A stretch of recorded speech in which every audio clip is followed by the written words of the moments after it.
Fala pessoal, tudo bem? Meu nome é Murilo, eu sou graduando em licenciatura em Geografia pelo Centro Universitário Uninter e eu vou apresentar para vocês hoje uma aula sobre os biomas brasileiros. Essa aula ela faz parte do programa de estágio de ensino fundamental do Centro Universitário Uninter e ela é voltada para os alunos do 7º ano, mas, claro, ela vai ficar disponível aí para todos que tenham interesse, está visualizando e está aprendendo um pouquinho mais aí sobre os biomas brasileiros, tá? Eu vou fechar aqui a tela do canto para não ficar sobrepondo e a gente poder conversar melhor. Bom, a primeira questão que nós temos que nos perguntar é o que é bioma, né? Segundo Godefroy, bioma foi um termo proposto por Clements e Shelford, que foram dois pesquisadores nos anos 30, que caracteriza um local que apresenta semelhanças de fauna e de flora. O que eles querem dizer com isso? Por exemplo, duas cidades que estão dentro de um mesmo bioma, elas não vão ter alterações significativas de fauna e de flora. Então, os animais, a vegetação, ela não vai ser diferenciada de uma cidade para outra. Ela vai ter características que são daquela localidade.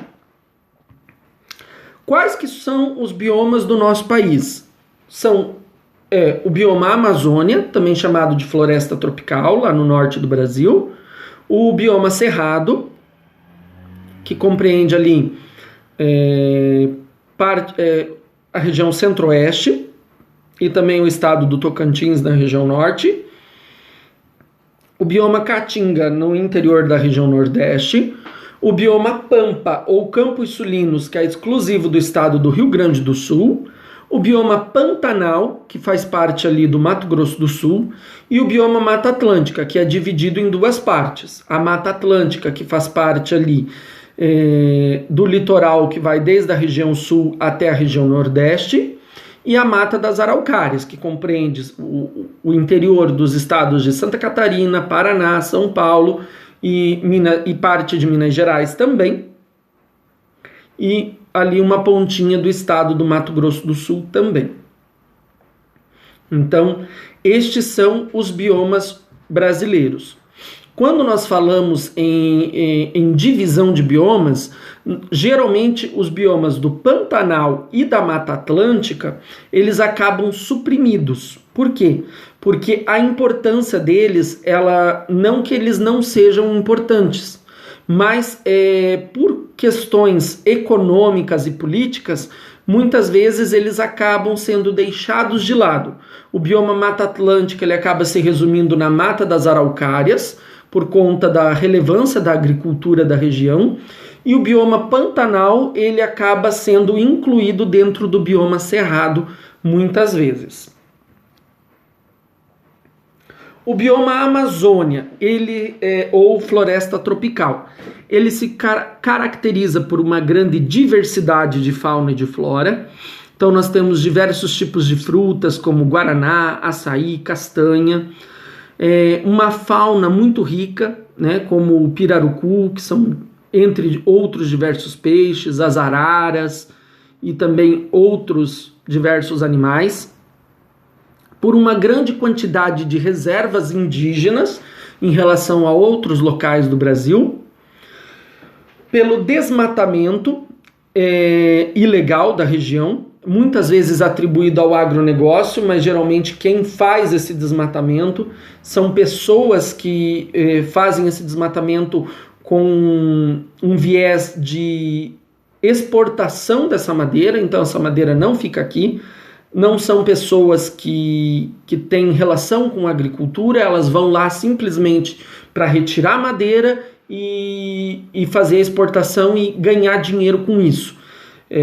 A agricultura ela acaba levando muitas vezes uma culpa nessa situação, mas que nem sempre reflete a realidade. Claro que casos específicos devem ser vistos, né? Mas o desmatamento ele tem uma causa muito mais política do que muitas vezes por conta dos próprios agricultores, do que da população que vive naquela região. A alta pluviosidade também é uma característica da região, então nós temos uma região ali que tem 50 a 100 milímetros por dia de chuva, e isso são grandes valores. Isso acontece principalmente por conta da alta umidade que a própria floresta joga no ambiente. Então isso acaba aumentando a capacidade da floresta em criar esses rios aéreos, né, como são chamados, por conta da grande quantidade de umidade. E isso vai influenciar no clima de outras regiões, como o sul e o sudeste.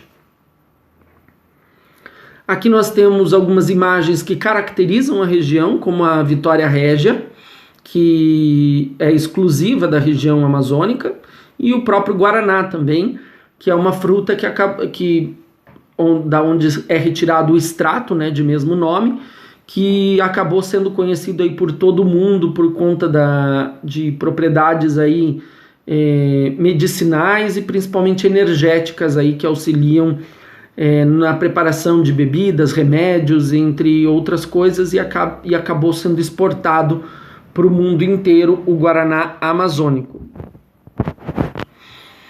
A Caatinga, que é o bioma da região Nordeste, né, que é característico da região Nordeste, ela tem como característica fortes secas, grandes períodos de seca, né? Ela já tem um clima árido, então essa seca ela já é consequência desse clima árido. Ela tem uma flora também bastante específica, como o umbuzeiro, que dá o fruto de umbu. Ele é praticamente desconhecido no restante do Brasil, mas dessa fruta são feitos sorvetes, doces, então ele é bem característico da região. E ele tem uma característica que ele não é plantado, então ele é muito extrativismo ainda, existe muito extrativismo desse fruto. A palma, que ele é uma cactácea, que embora um cactus, mas que embora ele seja característico da região Nordeste, né, até mesmo para alimentação humana, ele não é da região Nordeste, a origem dele é no México, então ele é uma planta que foi inserida na Caatinga, né? Mas por conta principalmente ele foi inserido principalmente para auxiliar ali na alimentação humana e também do gado, né, da pecuária da região. O guigó da Caatinga, ele é um primata, né, característico da região. Esse guigó da Caatinga, ele está ameaçado de extinção. Então, como ele é característico somente da Caatinga, ele não é endêmico de outras regiões, né? Ou seja, ele não ocorre em outras regiões, somente na Caatinga. A probabilidade dele ser extinto nos próximos anos é muito grande.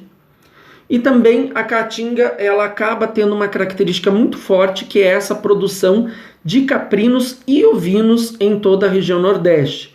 Eles acabam sendo alimentados com essa própria palma forrageira, que auxilia ali no desenvolvimento da pecuária em meio à seca, né? A palma ela tem características de ser bastante aquosa, por ser uma cactácea, né? Por ser um cactus, e ela acaba tendo essa característica ali e auxiliando na produção pecuária da região. Ali então é o guigó da Caatinga, né, o primata que está em risco de extinção. E aqui é uma cena típica da Caatinga. São plantas ali parecendo galhos secos e muitos cactos, mas quando ocorre uma chuva, a vida reaflora praticamente do nada, né? É bem incrível como isso ocorre dentro da Caatinga. Com pouca chuva, as plantas começam a florir de novo, começam a ter verde novamente, e é uma das características do bioma. O cerrado ele é um bioma que ele foi desenvolvido em uma extensiva criação de gado. Por que ele foi desenvolvido em uma extensiva criação de gado? Porque o Cerrado, ele tem esse nome no Brasil, mas ele é considerado uma savana. E tanto o Cerrado, tanto a savana, são característicos pastagens naturais. São pastagens mais secas, mas que têm um valor nutritivo para os animais. Então você não teria que necessariamente fazer um plantio desse pasto nessas regiões. Então ela acabou tendo esse aumento, né, na criação de gado dentro da região. Goiás, Tocantins, Mato Grosso do Sul, ali que estão inseridos. A flora, né, então nós temos ali o pequi, o buriti, que são característicos da região, onde são feitas conservas, doces, utilizados na culinária, né, local. E isso também influencia de forma cultural, as pessoas consomem o pequi, consomem o buriti, principalmente como algo cultural, né, na região, e acabou levando para outros locais. Você encontra em mercado municipal, em mercados especializados fora da região do Cerrado, por conta do aumento da valorização cultural que esses frutos têm na região. O Cerrado ele é caracterizado por uma estação das chuvas e a estação das secas. A chuva ela compreende principalmente o verão e a seca principalmente o inverno. Então ela acaba tendo 2 períodos bem definidos de chuva. O Pantanal ele acaba suprimido e acaba muitas vezes sendo considerado cerrado ou transição entre Cerrado e Amazônia, ou Cerrado e Mata das Araucárias. Então ele fica sempre acabando suprimido, né? Aqui nós temos então o fruto do pequi, para ilustrar, e uma paisagem típica do Cerrado ali. Então nós temos aquela pastagem natural e ali as palmeiras de buriti ao longe. Tá? Ali nós podemos ver que as pastagens estão bem verdes, então provavelmente é uma foto tirada na estação das chuvas. Quando é a estação das secas, essas pastagens elas já estão mais secas, né, mais deterioradas, com uma maior degradação. Os campos sulinos, então, o Pampa, ele é caracterizado por pastagens nativas, então pastagens que não precisaram ser plantadas. Isso auxiliou muito no desenvolvimento da criação de gado. Então, os primeiros registros de criação de gado, né, em alta extensão foi na região sul, foi no Pampa. Só que isso ocasionou em uma alta degradação. Então, toda aquela região ali sofreu muito com uma alta degradação. E a outra questão também bem importante nos campos sulinos são as temperaturas amenas, né? Então, essas temperaturas amenas que ocasionam que o gado tenha um bem-estar maior do que outras regiões. Então, o gado que chegou no Brasil, principalmente no início da colonização, era um gado europeu. E o gado europeu não se adaptou muito ao clima da região central, por ser muito seco, muito quente. Ele não se adaptou muito bem. Então, nas temperaturas amenas, ele conseguiu se desenvolver melhor. Mas ele, consequentemente, causou uma alta degradação, como erosão e vários outros problemas por conta, principalmente, desse pisoteio extensivo na região do Pampa. Fora, é claro, o próprio consumo da pastagem pelos animais, que diminuiu ali a qualidade do pasto do Pampa. Aqui é uma foto bem característica do Pampa. Então nós temos ali um cavaleiro, nós temos a pastagem, nós temos essas como se fossem escadinhas, né? Então ele não tem uma característica de morros, né? Tanto de morros, de depressões dentro do relevo, mas sim de extensas pastagens. E quando ocorre um declive no terreno, são pequenos declives, são pequenas acentuações não tão perceptíveis, né? Mas ele está restrito ao extremo sul do Brasil, ali, né, ao sul do Rio Grande do Sul. Então ele acaba tendo uma importância muito mais histórica e também de preservação. Ele é considerado um dos biomas que corre maior risco hoje na frente do Cerrado, né, que daí depois é o segundo que corre maior risco. Mata das Araucárias, ela é caracterizada então pela própria araucária, que está em risco de extinção por conta do corte desenfreado para madeira. Como fauna, nós temos a gralha azul, que auxilia na disseminação da semente da araucária, que é o pinhão. É uma região que foi altamente ocupada pela agricultura e ela tem estações bem definidas. Então, você vai ter inverno, verão, primavera, outono, tudo mais bem definido do que em outras regiões do Brasil. Você vai ter geada no inverno, em alguns pontos até mesmo neve, você vai ter chuvas fortes no verão, você vai ter outono com queda de folhas, você vai ter primavera com grande floração e aumento da polinização. Então tudo isso ocorre bem definido, né, de forma bem definida as estações. Mas é claro, a mata das araucárias, embora ela tenha essas estações bem definidas, nada impede que ela tenha extensos períodos de estiagem. Então, não quer dizer que por ela ter estações bem definidas, ela não vai ter estiagem. Ao contrário, ela pode ter essas estiagens. Não é porque chove muito no verão que você vai ter um inverno seco. O inverno pode ser chuvoso também. Bom, o pinhão ali então representa, né, junto com a pinha, a semente da araucária, não é fruto, é semente. A gralha azul então é a representante da flora, da fauna, né, da região, e que é responsável pela disseminação desses pinhões, ela faz o plantio desses pinhões. E a própria araucária então ali representando a flora da região. Ela é chamada muitas vezes de dinossauro vivo, né, porque vários pesquisadores, né, já relacionaram a araucária a diferentes períodos do Cretáceo, né, de períodos em que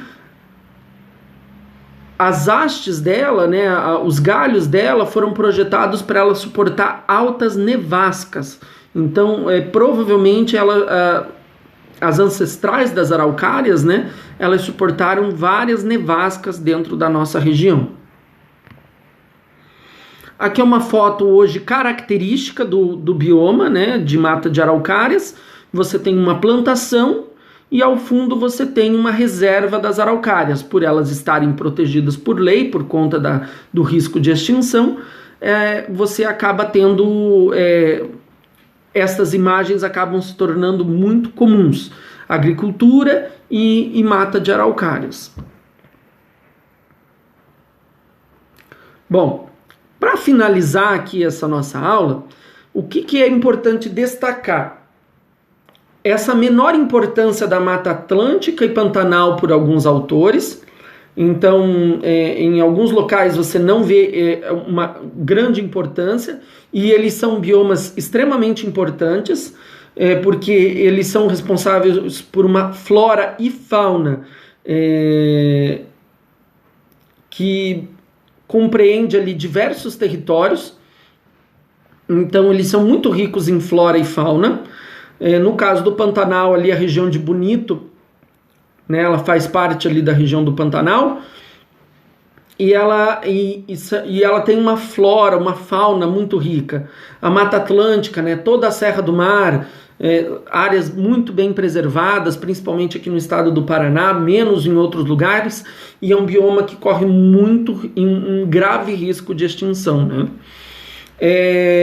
A questão da faixa de transição, ela também é suprimida, né, entre os biomas. Pouco se fala das faixas de transição, ou seja, são áreas em que você tem características parecidas dentro de uma mesma região, mas que ela não pertence nem para um nem para outro, né? Então ela não é mata de araucária, mas não é pampa. Não é mata de araucária, mas não é cerrado. Então são essas áreas de transição que acabam tendo dificuldade de você ter ações mais efetivas para os cuidados desses locais. E uma grande questão que é importante de se destacar são as questões sociais e culturais que influenciam os biomas.